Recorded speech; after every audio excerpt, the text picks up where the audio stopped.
Innal hamdalillah nahmaduhu wa nasta'inuhu wa nastaghfiruh wa na'udzu billahi min syururi anfusina wa min sayyiati a'malina. May yahdihillahu fala mudilla lahu wa may yudlilhu fala hadiyalah. Asyhadu an la ilaha illallah wahdahu la syarika lah wa asyhadu anna Muhammadan abduhu wa rasuluhu la nabiyya ba'dah.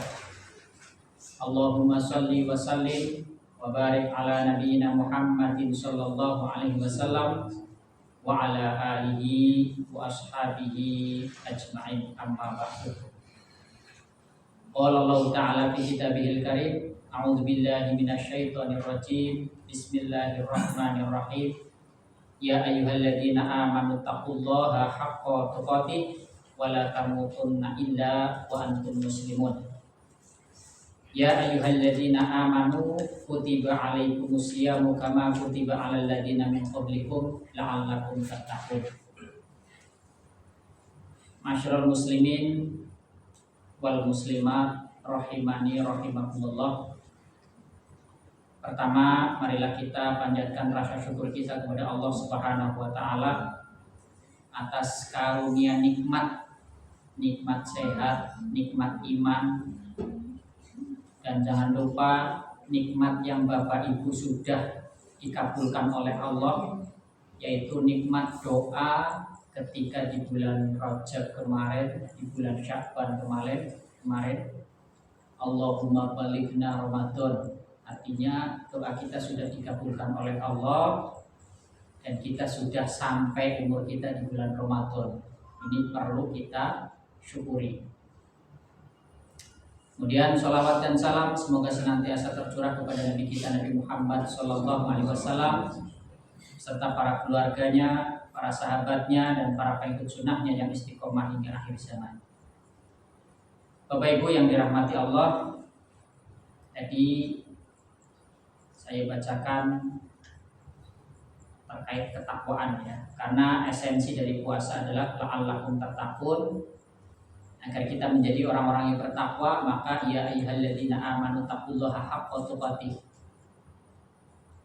Kami mengajak khususnya untuk diri saya dan teman-teman semuanya, mari bertakwa kepada Allah dengan sebenar-benar takwa dan janganlah kalian meninggal kecuali dalam kondisi muslim. Bapak Ibu yang dirahmati Allah, tadi di awal bahasan kita bersyukur ya. Kita bersyukur Allah sudah menyampaikan umur kita di bulan Ramadan. Ada dua motivasi ketika kita berdoa, Allahumma balighna Ramadan, ya Allah sampaikanlah umur kami kepada bulan Ramadan. Ada dua motivasi. Yang pertama, motivasi ingin berjumpa dengan bulan Ramadan karena benar-benar ingin taat kepada Allah. Ya, benar-benar ingin taat serius kepada Allah. Dan yang kedua adalah motivasi yang sebatas euforia saja, karena ingin bertemu lebaran dan sebagainya. Mudah-mudahan kita semua ada di motivasi yang pertama, yaitu benar-benar ingin taat, ingin takwa kepada Allah Subhanahu wa taala. Ya.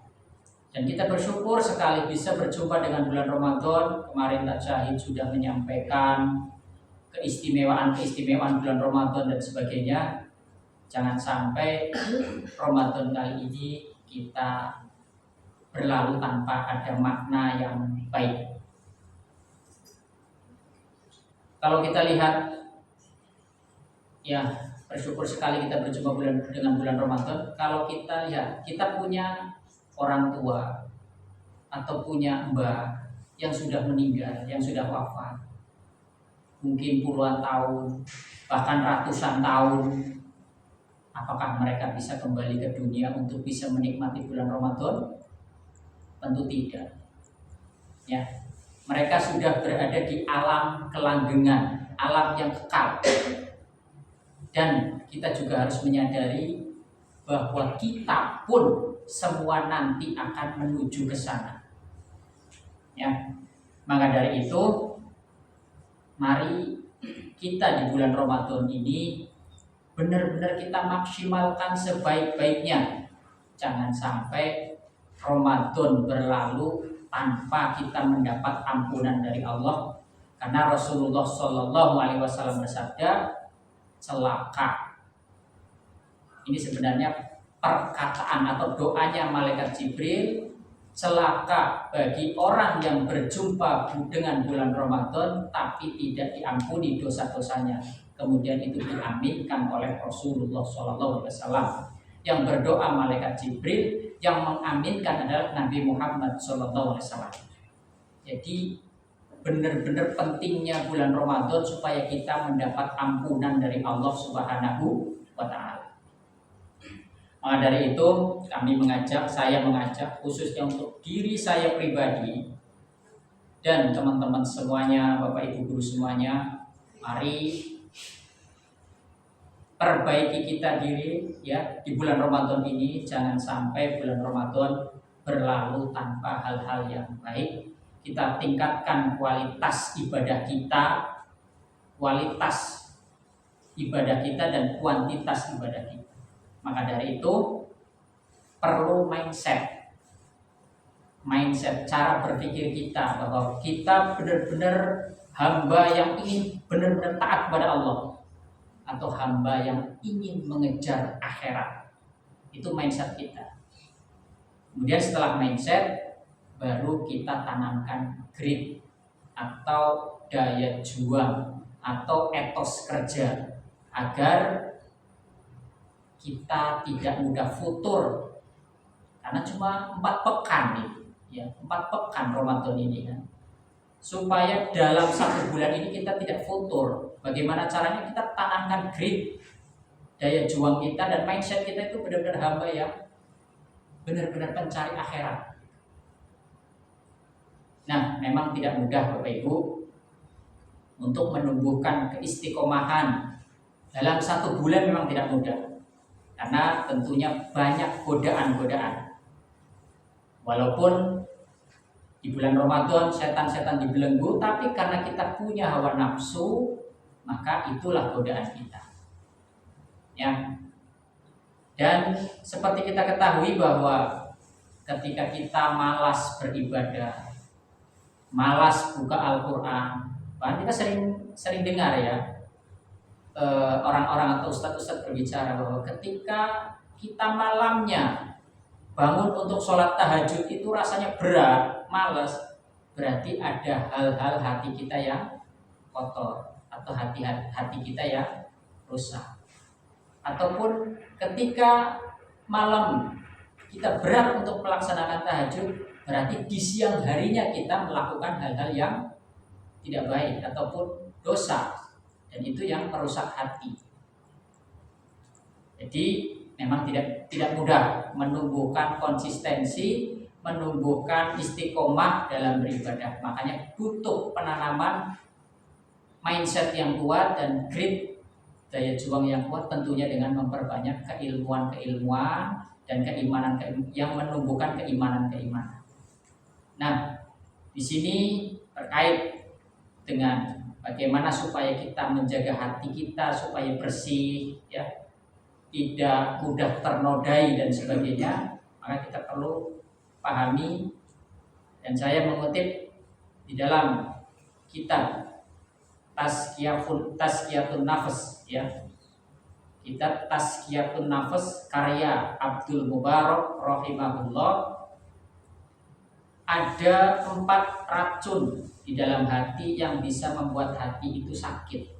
Artinya hati sakit itu bukan karena putus cinta dan sebagainya, tapi sakit yang membuat kita malas, enggan berbuat kebaikan. Membaca Al-Quran rasanya berat banget, sholat sunnah berat banget, ya. Nah, itu ada indikasi hati kita teracuni. Ada 4 racun di dalam hati yang bisa membuat hati sakit. Kata Abdul Mubarak, yang pertama adalah fudulul kalam. Yang pertama adalah fudulul kalam atau terlalu banyak bicara. Kemudian yang kedua fudulul nador atau banyak melihat hal-hal yang tidak perlu. Kemudian yang ketiga adalah fudulut to'am, makan yang terlalu berlebihan. Dan yang keempat adalah fudulul mukhallaqah, yaitu selalu ingin bergaul. Nah, mari kupas satu persatu terkait 4 racun di dalam hati yang bisa membuat hati kita sakit. Yang pertama adalah fudulul kalam, terlalu banyak bicara. Maksudnya bicara apa? Bicara yang tidak perlu, ngalor ngidul, berbicara yang tidak perlu, yang itu semua berpotensi menjadi ghibah, fitnah, dusta, bahkan bicara yang pedas yang bikin sakit hati orang lain. Itu berbicara yang tidak perlu, ngalor ngidul yang perlu kita hindari, yang bisa berpotensi ke arah ghibah, fitnah, dusta, atau bicara yang pedas yang bisa bikin sakit hati orang lain. Di dalam Al-Quran surat An-Nisa ayat 114, Allah Subhanahu wa taala berfirman, A'udzubillahi minasyaitonirrajim, Bismillahirrahmanirrahim. La khaira fi katsirin minan najwahum illa man amara bisadaqatin au ma'rufin au islahin bainan nas. Wa man yaf'al dzalika abtigha amardatillahi fasawfa nu'tihi ajran 'azima. Kata Allah di surat An-Nisa ayat 114, banyak bicara itu tidak ada nilai kelebihannya kecuali bagi mereka yang amar ma'ruf nahi mungkar, atau bagi mereka yang mengislahkan 2 orang yang bertikai. Artinya apa? Banyak bicara itu boleh bagi orang-orang yang beramar ma'ruf nahi mungkar. Orang yang dakwah, mengajak kebaikan, itu banyak bicara boleh. Orang yang mencegah kemungkaran, bahkan orang yang mengislahkan 2 orang yang bertikai, itu boleh banyak bicara. Orang menasihati itu boleh, menasihati kebaikan itu banyak bicara boleh. Yang tidak boleh adalah bicara yang tidak perlu, yang ngalor ngidul, berpotensi ghibah, fitnah, dusta, dan berbicara yang menyakiti hati orang lain. Inilah yang dimaksud racun hati, yaitu di dalam kitab Tazkiyatun Nafs. Yang pertama adalah fudulul kalam, terlalu banyak bicara terhadap hal yang baik. Kemudian penyakit hati yang kedua adalah fudulul nador. Fudulul nador, banyak melihat hal-hal yang tidak perlu. Bapak Ibu, dalam istilah Jawa itu mata jelalatan. Mata jelalatan, melihat hal-hal yang tidak perlu. Bahkan adab Nabi Muhammad SAW ketika Isra Mi'raj, ketika masuk Sidratul Muntaha, Nabi Muhammad senantiasa menundukkan pandangan, melihat itu hal-hal yang perlu saja, tidak jelalatan ke kanan ke kiri. Kita kalau melihat bertamu ke orang yang rumahnya mewah, biasanya kan jelalatan, lihat kanan kiri itu apa baik gitu. Nah, Nabi Muhammad mengajarkan Anda ketika di Sidratul Muntaha itu, beliau tidak jelalatan, dia melihat seperlunya saja. Itu adab dalam melihat, ya. Kemudian Bapak Ibu, karena zaman sekarang kan ya Insya Allah ya, dunia itu berwarna-warni, bisa kita lihat semuanya. Dan ada istilah ulama, mata pengkhianat. Apa itu mata pengkhianat? Misalkan ada seorang laki-laki ataupun seorang perempuan. Laki-laki tentunya melihat wanita cantik, perempuan melihat laki-laki ganteng. Itu dia melihat. Terus ketika nggak ada orang yang memperhatikan, dia tunduk. Tapi ketika tidak ada orang yang memperhatikan, dia melihat. Artinya dia menikmati keindahan kecantikannya atau menikmati keindahan kegantengannya. Itu disebut oleh ulama adalah mata pengkhianat. Nah, mata pengkhianat di sini kita nggak seperti ini lagi.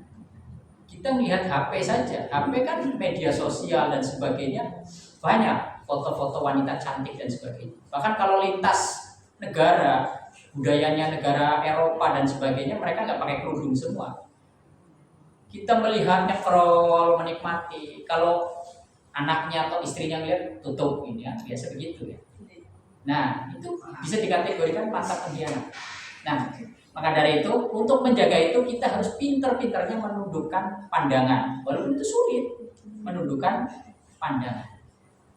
Dan kata ulama, jika kalian ingin menjadi orang yang sholatnya khusyuk ataupun fokus, ya kita harus bisa menjaga pandangan. Itu kata Abdul Mubarak di dalam kitab Tazkiyatun Nafas. Kemudian yang ketiga ini Bapak Ibu, penyakit hati yang ketiga yang bisa menjadi hati kita sakit adalah fudulut ta'am, makan yang terlalu berlebihan. Makan yang terlalu berlebihan. Berlebihan di sini diartikan terlalu sering kekenyangan. Nah, ini Nabi Muhammad pernah kenyang, tapi tidak terlalu sering kekenyangan. Kemudian berlebihan yang kedua adalah terlalu berlebihan karena suka ataupun membanggakan makanan. Membanggakan makanan itu sama dengan membanggakan kehidupan duniawi. Kalau kita lihat adabnya Nabi Muhammad, ketika makan itu beliau menyampaikan sendiri bahwa makan saya itu seperti gayanya budak. Jadi Nabi Muhammad ketika makan, padahal beliau presiden, beliau pemimpin negara, beliau tahu orang-orang Romawi, raja-raja Romawi makanya mewah-mewah, mejanya lebar-lebar, hidangannya banyak. Tapi Nabi Muhammad seperti itu tidak suka. Jadi Nabi Muhammad itu zuhudnya luar biasa sekali. Ya, jadi ketika makan, beliau malah memilih makan seperti gayanya budak. Jadi seperti duduk iftirosi, duduk di antara dua sujud dan hanya gelar spray taplak meja ataupun ya karpet lah. Makanannya lesehan begitu. Bahkan Aisyah pernah menyampaikan bahwa Rasulullah itu tidak pernah makan gandum dari tepung yang halus. Jadi tepung-tepung yang kasar seperti itu. Masya Allah, itu Nabi Muhammad zuhudnya. Artinya di sini diajari bahwa kita tidak boleh bangga terhadap makanan-makanan. Nah, kalau kita kan sekarang Masya Allah senang banget dengan makanan-makanan yang branded, ya. Ya sebenarnya boleh. Ini bukan membahas fikih ya. Kalau fikih sih boleh-boleh saja, halal. Cuma dalam batasan tasawuf, batasan hati tadi supaya tidak rusak, jangan terlalu bangga terhadap hal-hal yang sifatnya duniawi. Makan enak ya boleh, tapi jangan keseringan. Makan mewah ya boleh, yang branded boleh, tapi jangan keseringan. Yang tidak boleh adalah dijadikan itu sebagai gaya hidup, sehingga itu yang berpotensi menyebabkan rusaknya hati. Itu fudulut ta'am, makan yang berlebihan. Kemudian yang keempat adalah fudulul mukhallaqah, selalu ingin bergaul. Nah, ini ibu-ibu biasanya sering banyak komunitas arisan, komunitas senam, komunitas nge-gym dan sebagainya. Nah, di situ berpotensi untuk senangnya makan-makan, senangnya ghibah dan sebagainya. Dan kalau kita lihat figur-figur teladan, wanita-wanita muslimah atau wanita-wanita hebat yang digambarkan oleh Rasulullah seperti Maryam, seperti Asia istri Fir'aun, Khadijah, Fatimah, mereka itu memperbanyak zikir. Karena orang kalau senang sendiri itu biasanya lebih fokus, bisa berzikir lebih fokus, ataupun taat kepada Allahnya bisa lebih fokus. Tapi kalau orang sedikit-sedikit cari komunitas, ayo kita ketemuan di mana, di kafe mana, nah itu bisa membuat potensi hatinya menjadi rusak, menjadi sakit, sehingga berat untuk beribadah dalam ketaatan kepada Allah Subhanahu wa Ta'ala. Itu Bapak Ibu, 4 racun hati di dalam kitab Tazkiyatun Nafas karya Abdul Mubarak rahimahullah Ada 4 racun hati yang berpotensi membuat hati kita malas beribadah, malas berbuat kebaikan. Itu tadi. Yang pertama adalah fudulul kalam, terus fudulun nador, fudulul ta'am, dan yang terakhir adalah fudulul mukhallaqah. Mudah-mudahan kita semua bisa ya menghindari hal-hal yang sifatnya berlebihan tadi. Bicara yang boleh, tapi yang baik-baik. Bagaimana hadis Nabi Muhammad SAW, maka na yu'minu billahi wal yaumil akhir falyaqul khairan aw liyasmut. Dan kita jangan berlebihan dalam hal-hal makan dan sebagainya, sifatnya sebatas saja. Karena dunia itu hanyalah kenikmatan yang sementara, tidak ada kenikmatan yang kekal di dalam dunia ini. Kembali kalau kita nanti sudah memasuki alam kelanggengan, mudah-mudahan kita sudah membawa bekal yang cukup. Maka dari itu saya mengingatkan untuk diri saya pribadi dan Bapak Ibu semuanya, mari kuatkan grit kita untuk menjalani bulan Ramadan ini dengan sebaik-baiknya. Kualitas ibadahnya baik, kuantitas ibadahnya banyak. Barangkali itu saja yang bisa saya sampaikan. Mudah-mudahan yang sedikit ini ada manfaatnya. Barakallahu li wa lakum fil Qur'anil azim wa nafa'ani wa iyyakum bima fihi min ayati wa dzikril hakim. Nasrun minallah wa fathun qarib. Wassalamualaikum warahmatullahi wabarakatuh.